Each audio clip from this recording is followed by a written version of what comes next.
Bonjour à tous et bienvenue dans le premier épisode de Under the Crown, le podcast de Wonder Wild Queen. Je dis ça sur un ton un petit peu rageur parce que ça fait 3 fois que je l'enregistre et que j'y arrive pas. Bon, si vous regardez ce podcast, si vous écoutez ce podcast du coup sur ma chaîne YouTube, vous êtes peut-être un petit peu surpris parce que c'est la première fois de ma vie que j'essaye ce type de format-là. Ça fait un peu bizarre, je vais pas vous mentir, et plutôt que d'essayer de faire quelque chose de parfait au mot près, je pense que je vais essayer d'y aller au feeling, c'est toujours plus agréable. Je vais commencer d'abord par vous expliquer un petit peu c'est quoi le concept qu'il y a derrière ce podcast donc que j'ai voulu nommer Under the Crown. Ensuite, on va parler, comme vous l'avez vu dans le titre, de live sur YouTube. Vous allez voir en quoi c'est un petit peu rattaché, ces deux idées.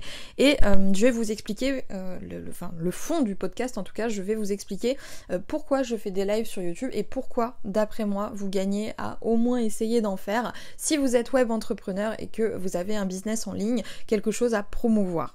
Alors, Under the Crown, en anglais bien sûr, ça veut dire sous la couronne. C'est une espèce de petite métaphore tirée par les cheveux que j'ai choisie par rapport à mon blog principal qui est Wonder Wild Queen, donc ça faisait un petit rapport, la couronne, la reine, etc. Bref, vous avez compris un peu où je suis partie. Et en fait, le concept de ce podcast, qu'est-ce que c'est ? C'est tout simplement de vous partager un petit peu ses coulisses. C'est pour ça que là, je mets pas forcément les formes et je me dis c'est pas grave si voilà ma langue fourche ou si j'ai un peu la voix du matin parce que je tourne le podcast le matin. Bref, c'est vraiment vous partager un petit peu ce quotidien et c'est aussi un petit peu ce que je faisais sur les lives, mais là je trouve que c'est un format qui met beaucoup plus à l'aise que les vidéos. Dans la mesure où, comme je vous le dis, là on est le matin, j'ai la tête dans le pâté sans vous mentir, et je suis encore en pyjama et je peux enregistrer le podcast. Et même moi, ça me met dans une ambiance un petit peu plus intimiste, j'ai pas à me dire, oh là là, il faut que je fasse attention à pas me mettre les doigts dans le nez. Bon, même si en soi j'ai pas vraiment besoin de me le dire, mais bon, vous comprenez l'idée, le fait de justement avoir juste le son, c'est quelque chose qu'il fallait que j'essaye, et là, l'occasion s'est présentée cet été, et vous allez comprendre le rapprochement, et vous allez comprendre d'où est né ce podcast. En fait, comme vous le savez, ou pas d'ailleurs, tous les mercredis, après-midi ou soir, je fais un live sur ma chaîne YouTube. C'est ce que j'appelle de manière très imaginée, créative et originale, le live du mercredi. Et en fait, donc tous les mercredis, je fais mon petit live, etc. Et le concept du live, c'est un peu comme ce podcast, un petit peu comme ce que j'aimerais transmettre dans ce podcast. C'est surtout un partage d'expérience. Parce que, en fait, quand je prépare mes lives sur YouTube, moi, j'arrive avec, une petite liste de sujets que j'aimerais bien aborder avec vous. Mon concept un petit peu phare, c'est la roue, donc je mets ces sujets-là sur une espèce de roue, et pendant le live, je me fais tourner ma roue, et la roue tombe sur un sujet. Bref, ça m'amuse beaucoup, il m'en faut peu, vous le savez. Et donc, lors de mon dernier live, ou de l'avant-dernier live, je sais plus exactement, je vous parlais de ça, parce que je partage, mes idées de projet, c'est vraiment un peu ce que j'aimerais aussi transmettre à travers ce podcast, mais de manière un peu plus construite, parce que les lives, vu que c'est du direct, et on va avoir l'occasion d'en parler, c'est un petit peu plus spontané, un petit peu plus fouillis. Et donc pendant ce fameux live, je vous demandais, je vous expliquais que ça faisait depuis un moment que j'avais pas posté de vidéo, qu'avec l'été j'avais beaucoup de mal à m'y remettre, que j'étais pas spécialement en forme parce que la chaleur a un effet assez soporifique sur moi. En fait, je suis une loque quand il fait chaud, comme beaucoup de monde je pense, et j'ai pas spécialement envie de me filmer quand je suis pas pleine d'énergie. J'ai envie de renvoyer aussi des ondes positives, j'ai pas envie d'arriver et de tirer la gueule pendant ma vidéo YouTube. Vous comprenez un petit peu le principe. Et donc j'en parlais pendant le live, et j'expliquais que par contre ça faisait depuis quelques mois que je me disais que j'aimerais bien faire un podcast, mais que malheureusement je trouvais pas le temps parce que j'ai beaucoup de choses à faire. Peut-être que ça transparaît pas forcément à travers mon business, quoique si, j'ai souvent la remarque, mais peut-être qu'on s'en rend pas compte justement qu'on n'est pas encore vraiment dans cet univers-là, mais j'ai des journées qui sont très très complètes avec un super client qui est très très riche et qui prend beaucoup de temps à alimenter. Donc je manque de temps, et le temps pour faire un podcast me manquait parce que j'avais les vidéos. Or, il se trouve que comme je n'arrive pas à faire de vidéos, j'ai soumis éventuellement l'idée de remplacer temporairement les vidéos par ce type de contenu, par du podcast, donc où vous avez juste un audio, histoire de pas laisser non plus ma chaîne YouTube complètement vide pendant des mois, et histoire de pas non plus me forcer, entre guillemets, à faire des vidéos qui seront sûrement de moins bonne qualité parce que j'ai pas envie de les faire. Il se trouve que lors de ce live sur YouTube, vous avez été chaud patate et du coup nous y voici. Voilà pourquoi le podcast Under the Crown est aujourd'hui posté sur la chaîne YouTube. Alors j'espère que ça va pas trop désarçonner ceux d'entre vous qui sont vraiment habitués au format image.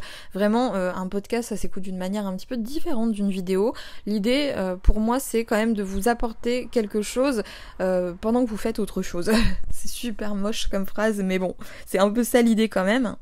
Voilà, si vous écoutez ça au lieu de faire autre chose, j'imagine que c'est aussi parce que vous êtes entrepreneur et que vous sentez que voilà, il faut qu'on soit productif, miracle morning, machin, patin couffin, tout ça, bref, il faut qu'on soit productif quoi qu'il en soit, et généralement, je sais pas vous, mais je vais le dire de manière transparente, personnellement, je me sens productif quand j'écoute un podcast en faisant autre chose.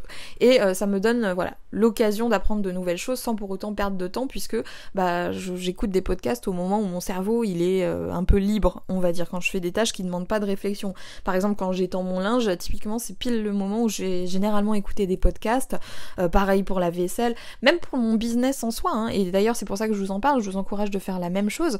Il y a plusieurs tâches dans votre business, c'est obligé, c'est comme ça pour tout le monde sur le web, qui ne demandent pas nécessairement une concentration extrême. Par exemple, quand vous choisissez des photos pour vos visuels, vos futurs visuels Instagram, vous n'avez pas besoin d'être full focus et vous pouvez écouter un podcast à côté.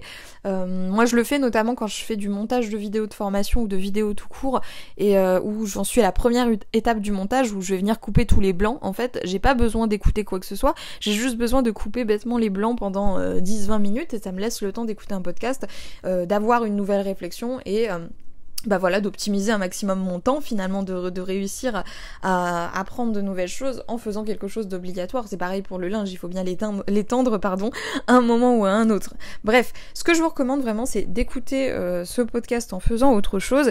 Et je vous dis ça aussi parce que là, je suis pas dans un contenu où je vais vous apprendre quelque chose de technique, où je vais forcément avoir un discours plus construit.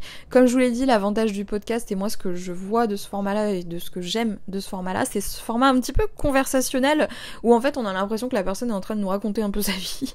Et je pense que ce qui est intéressant aussi pour un entrepreneur, c'est de s'enrichir un petit peu de l'expérience des autres.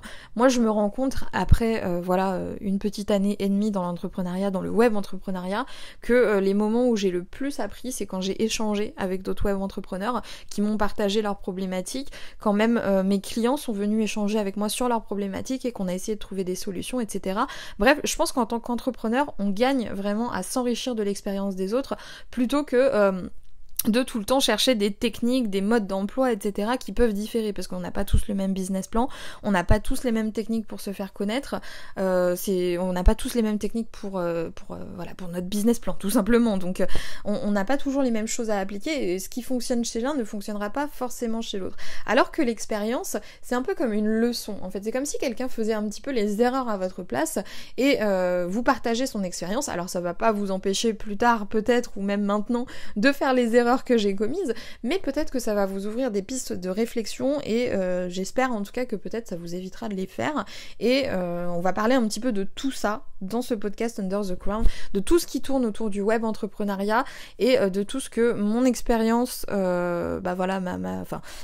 d'après moi, d'après mon humble avis, ce que mon expérience peut vous apporter de positif comme leçon, et comme c'est un format un petit peu plus intimiste, ça va me permettre de parler de sujets peut-être un petit peu plus délicats avec vous, qui sont pas nécessairement faciles à aborder en face caméra, parce que justement on se sent moins protégé que par la version audio. Donc je me suis dit que c'était un truc à tester, je sais honnêtement pas à quelle fréquence je vais faire ça, ni si je vais vraiment le faire sur le long terme. D'ailleurs j'attends vraiment votre retour en commentaire une fois que vous aurez écouté ce podcast pour savoir si ce format vous plaît et si ça vaut la peine que je continue à en faire d'autres, parce qu'il y a bien un moment où je vais reprendre les vidéos, hein, rassurez-vous, mais je suis pas sûre de pouvoir cumuler à la fois les vidéos et à la fois le podcast. Après on sait jamais bien sûr, mais en tout cas je vois pas l'intérêt de faire des podcasts si personne m'écoute. C'est vrai que je pense que le podcast c'est pas forcément le meilleur des formats pour se faire connaître, je peux me tromper, hein.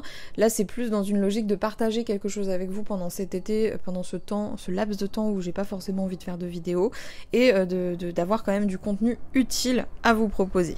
L'objectif vraiment que j'ai avec Under the Crown, c'est de vous partager un petit peu mes coulisses et de partager surtout les problématiques que je rencontre et à laquelle si possible j'arrive à trouver une solution. Et du coup, vous l'avez vu, aujourd'hui j'ai voulu vous parler de live YouTube parce que les live YouTube c'est ce qui a permis à ce podcast de naître, donc c'était une belle manière d'y rendre hommage, on va dire, et aussi parce que je pense que c'est un levier énorme. En tout cas, dans mon business à moi, ça a été un levier énorme que de commencer à faire des lives sur YouTube, et je vais vous expliquer un petit peu pourquoi dans ce podcast. Et je pense que, mon objectif en tout cas, c'est qu'à la fin de ce podcast, j'ai planté une petite graine dans votre tête où vous vous dites, voilà, oui, effectivement, peut-être que je devrais moi aussi me lancer et essayer de faire un live sur YouTube ou essayer un live sur Facebook, peu importe. C'est vrai que moi je pars par définition sur YouTube parce que c'est un peu ma plateforme de prédilection, mais il y a d'autres personnes qui font des lives sur Facebook, etc. et ça se passe très très bien. Quoi qu'il en soit, c'est vraiment au format live que j'aimerais vous initier et on va voir un petit peu tout ça ensemble. Ça va faire un peu moins de 6 mois maintenant que je fais des lives sur YouTube. Le tout premier live que j'ai fait, c'était pour le premier lancement de ma formation premium des Kings du blogging, où j'explique en fait à mes élèves pendant plusieurs mois comment créer un blog rentable de A à Z. Et donc, pour le lancement de cette formation, ça me paraissait être l'occasion idéale pour faire mon premier live en direct, donc où j'étais vraiment présente en direct et où j'avais un chat, etc. Et je me souviens que vraiment j'étais hyper stressée ce jour-là parce que je sais pas, il y avait un truc qui me stressait. C'est pas pareil que de faire des vidéos tout seul chez soi. Là, on a le retour direct des gens et je me disais, ça se trouve, personne va venir. Enfin, j'avais plein d'inquiétudes comme ça que tout le monde, à mon avis, que tout le monde a quand il fait son premier live, parce que on sort de la zone de confort, on essaye quelque chose de nouveau, donc ça fait un petit peu peur. D'ailleurs, si vous êtes curieux de voir ça, le tout premier live que j'ai publié est encore disponible sur la chaîne YouTube, et on voit que je suis pas spécialement bien à l'aise. Et d'ailleurs, je le dis très souvent, mais bon, les gens étaient adorables ce jour-là, et ça s'est très très bien passé. Ça a été une super expérience. Le live a duré 1 heure, je crois, ou peut-être 2 heures, je sais plus. Enfin, je fais des très très longs lives, et dès que j'ai coupé le live, j'étais ravie. Genre, je me suis dit, j'ai passé un super moment, j'ai pu échanger avec des noms que je voyais revenir dans mes ventes, parce que c'était mes clients qui étaient présents. Il y avait aussi des personnes qui me laissaient souvent des commentaires avec qui j'ai pu échanger en direct. J'ai trouvé que c'était vraiment une expérience super, très enrichissante et qui, moi, m'avait fait du bien parce que j'avais un contact direct avec mon audience. On n'était plus dans le côté solopreneur dans son coin, etc. Là, je parlais en direct avec les gens et on me répondait. Quand je posais une question, les gens me répondaient dans le chat et c'était génial en fait, et c'était super agréable parce qu'on parlait d'un sujet qui moi me passionne, qui passionnait aussi mes lecteurs puisqu'on parle de blogging, de web entrepreneuriat, etc. Et il y avait un échange, j'étais pas en train d'en parler toute seule parce que c'est vrai que dans mon entourage, à part quelques amis que j'ai rencontrés par ce biais-là et qui sont dans l'entrepreneuriat, j'ai pas énormément de personnes avec qui je peux vraiment parler pendant des heures de référencement naturel ou de techniques de marketing sans que la personne au bout d'un moment décroche, ce qui est normal, hein, tout le monde peut pas s'y intéresser. J'ai tellement aimé faire des lives que je me suis mise à en faire très très régulièrement. Il y a même eu une période où j'en faisais quasiment 2 par semaine, le mercredi et le vendredi. Et ce qui a commencé à s'instaurer plus ou moins naturellement chez moi, c'est le live du mercredi. C'est-à-dire que tous les mercredis, si vous n'étiez pas au courant, c'est le moment de le noter sur l'agenda, tous les mercredis après-midi ou soir, je fais un live de minimum 3/4 d'heure, 1 heure, et c'est vraiment le minimum. Et il y a même eu une époque, comme je vous disais, où j'aimais tellement ça que je pouvais rester, le plus que j'ai fait, je crois que je suis restée 4 à 5 heures en live à parler avec les gens, et c'était super enrichissant et j'ai adoré ça. J'ai créé un petit concept pour ces lives là de roue justement, où je mets mes sujets, où la roue tourne, ce qui rend le live, ce qui permet en fait d'animer le live, parce que un live, ça peut pas être non plus comme une conversation Skype, comme quand vous appelez un ami et que vous vous parlez en webcam, c'est pas du tout la même chose. Il faut quand même animer parce que ça reste quand même un format vidéo où il faut que les gens, ils trouvent un petit peu leur compte. Mais je continue quand même à passer de très très bons moments en faisant des lives, et j'adore toujours autant ça, même si je suis repassée à un rythme un petit peu plus raisonnable d'1 fois par semaine. Et donc, ce que je vous expliquais justement, et ce que j'aimerais vraiment vous expliquer dans ce podcast-là, et ce que j'ai constaté aussi par moi-même, c'est qu'il y a très peu d'entrepreneurs, de web entrepreneurs qui font des lives.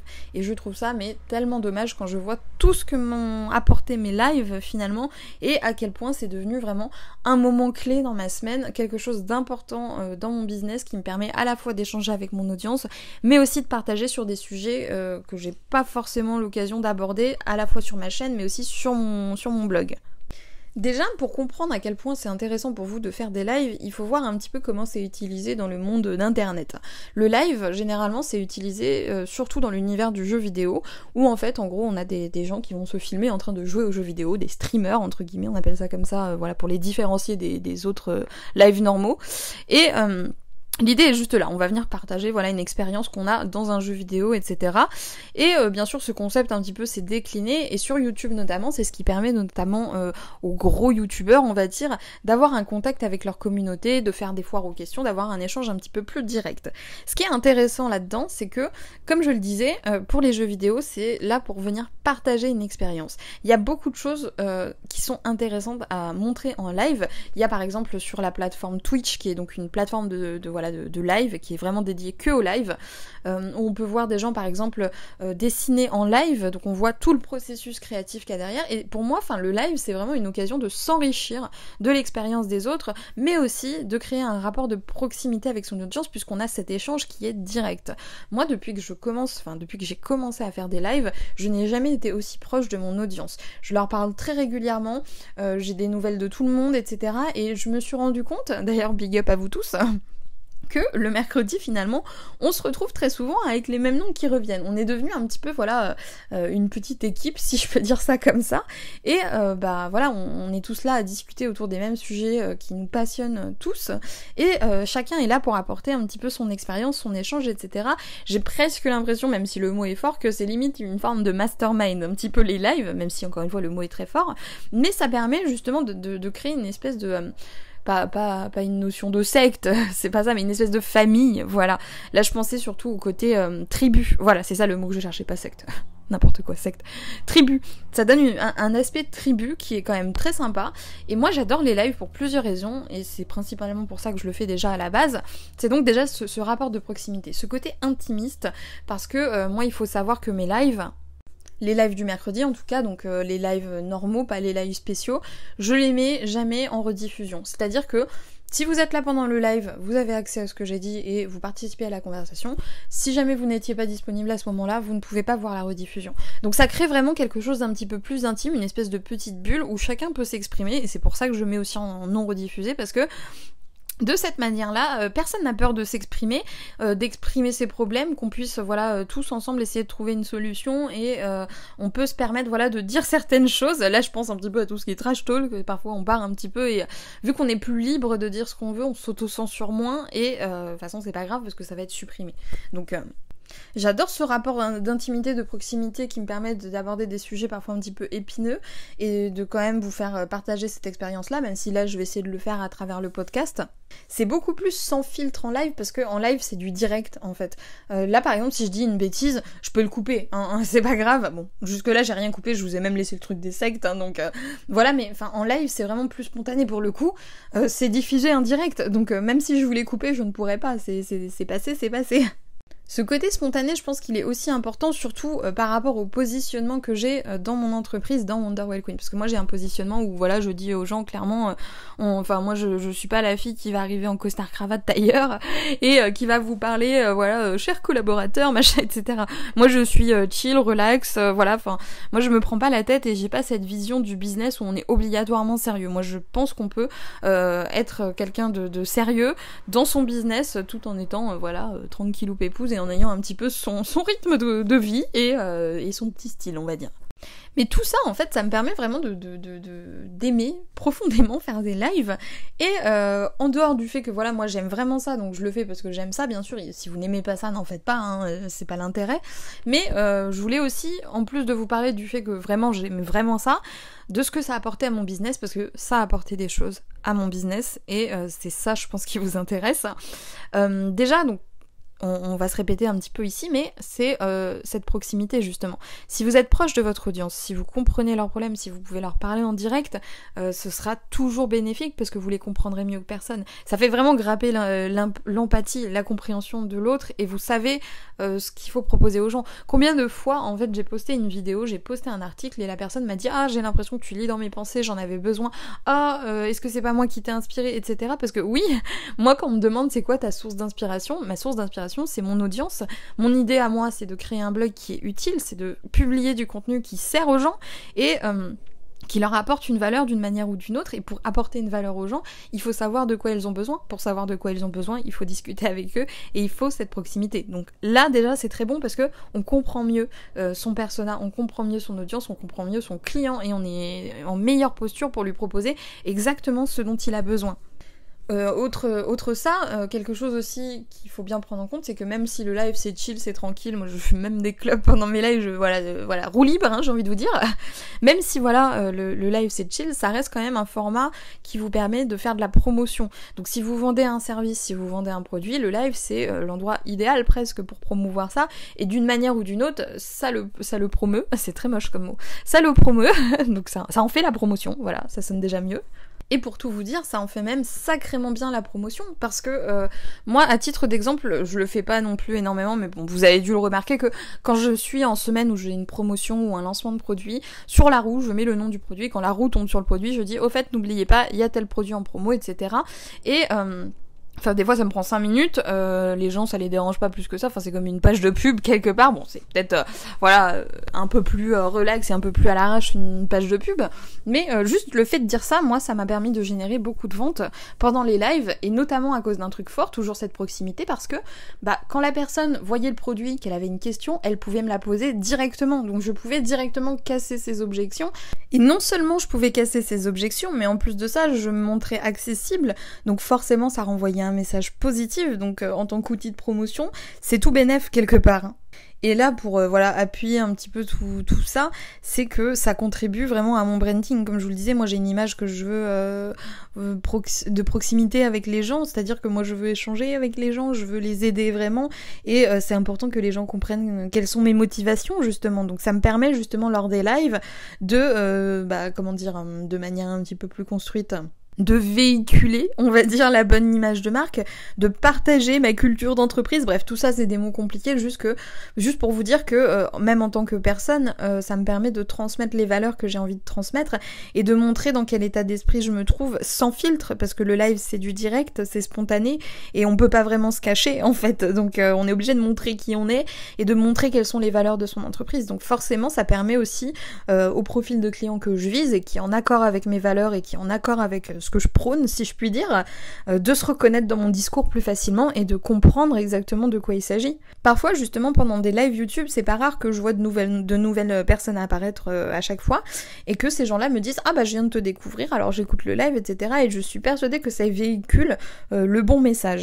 Maintenant, pour parler en termes un petit peu plus techniques, au niveau d'algorithme, au niveau de l'algorithme YouTube, donc l'algorithme YouTube, qu'est-ce que c'est ? C'est ce qui permet en gros à certaines vidéos d'être plus visibles que d'autres. Si on contente l'algorithme, on a tout compris. Le fait d'utiliser l'option live de YouTube, ça envoie le bon message à cet algorithme. Le fait que des gens se présentent au rendez-vous, ça envoie encore une fois le bon message, parce que ça prouve qu'il y a un engagement, qu'il y a une communauté qui est là et que ça intéresse les gens d'être présents lors des lives. Alors attention non plus à ne pas faire l'amalgame, hein, c'est pas parce que on a 10 000, 100 000 abonnés qu'on va avoir 100 000 personnes lors du live, mais le fait qu'il y ait des gens qui viennent, c'est déjà super intéressant.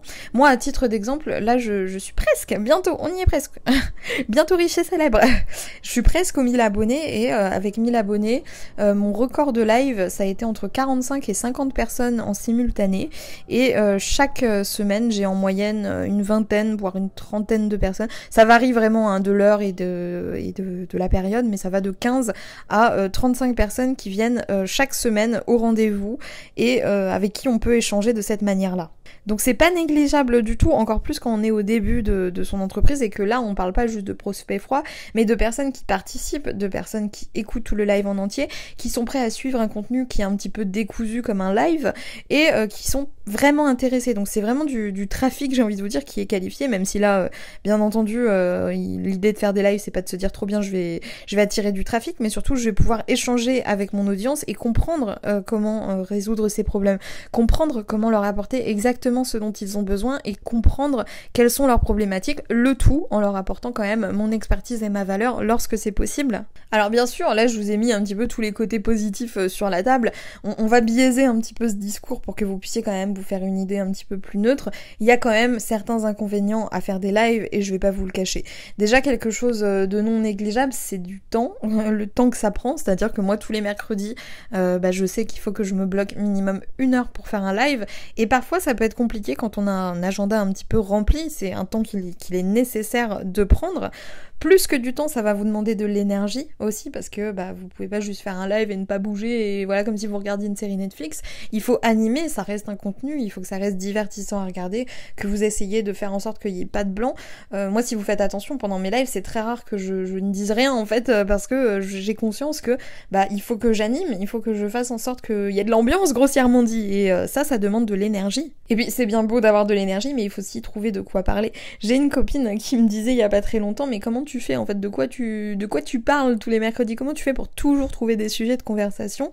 Bon, la réponse pour moi elle est assez simple, c'est que je parle de moi, et enfin n'importe quel être humain a un fond mégalo, donc c'est toujours très facile de parler de soi et de son expérience, etc. Et je pars toujours de mes problèmes, ou des problèmes que j'ai pu rencontrer dans la semaine, ou éventuellement des clients que j'ai pu voir en coaching, avec qui j'ai pu discuter, et qui m'ont eux-mêmes parlé de leurs problèmes. J'essaye voilà de trouver des thématiques qui peuvent être intéressantes, et je sais qu'il y aura toujours quelque chose à dire de toute façon, mais en fonction de votre thématique, en fonction de vous, votre inspiration aussi, ça c'est quelque chose à prendre en compte. Il faut avoir quelque chose à dire, il faut avoir quelque chose à partager. Vous pouvez pas venir et vous dire je vais juste répondre à des questions, parce que surtout au début, quand vous allez lancer votre premier live, soyons honnêtes, va pas y avoir énormément de personnes, surtout si vous partez de zéro et que vous n'avez pas encore une grosse communauté, ça risque d'être assez mou du genou au début, donc n'hésitez pas pour votre premier live à partir vraiment avec un contenu presque préparé, où vous faites une présentation en répondant de temps en temps aux questions, pour éviter justement ces moments de blanc.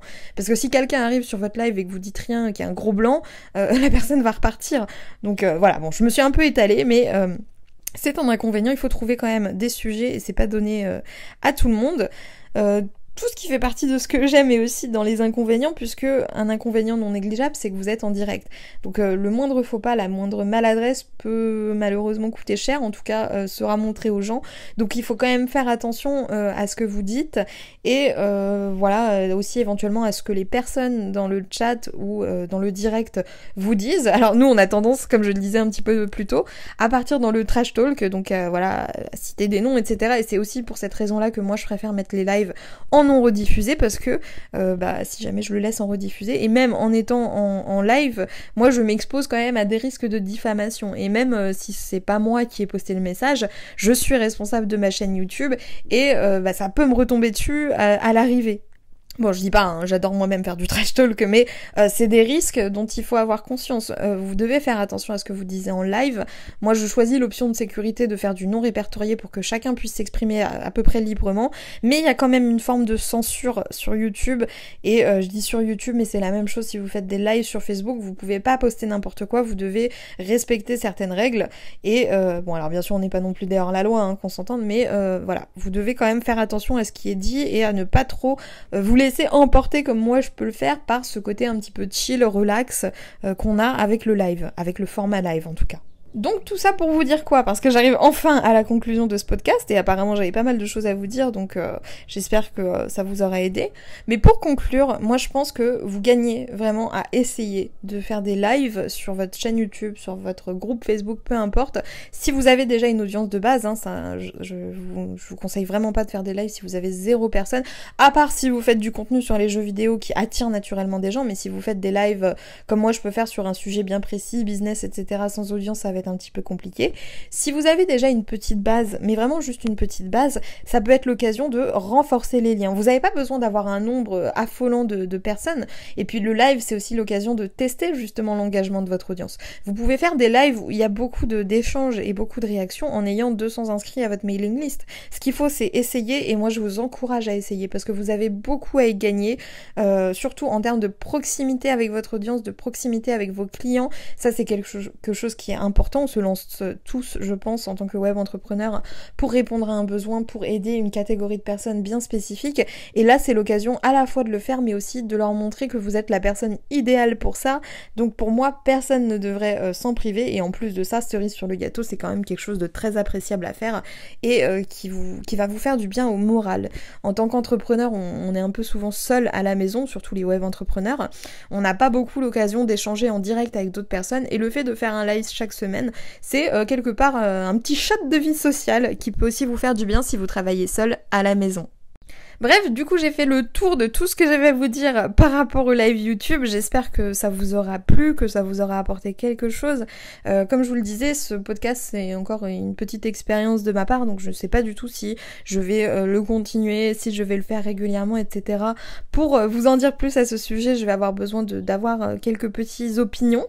N'hésitez pas du coup, si vous regardez ce podcast sur YouTube, à poster un commentaire sous la vidéo pour me dire si ce format vous plaît, si vous avez envie que j'en fasse d'autres, ne serait-ce qu'à même à lâcher un petit like sous la vidéo pour me faire comprendre que vous avez apprécié ce contenu.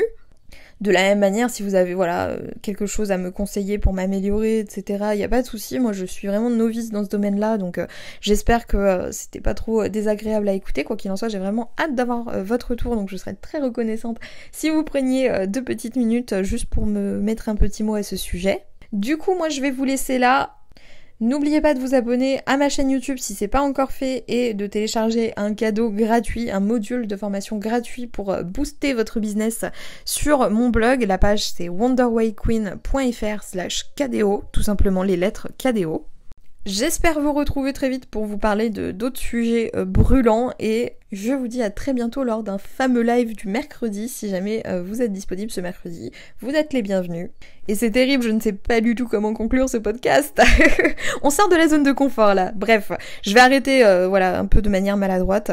J'espère que ça vous a plu. Passez une très bonne journée. Ne lâchez pas l'affaire et tout va bien se passer pour votre business. C'était vraiment nul comme fin. Bref, j'arrive pas à terminer. Passez une bonne journée et à très vite sur la chaîne de Wonder Whale Queen.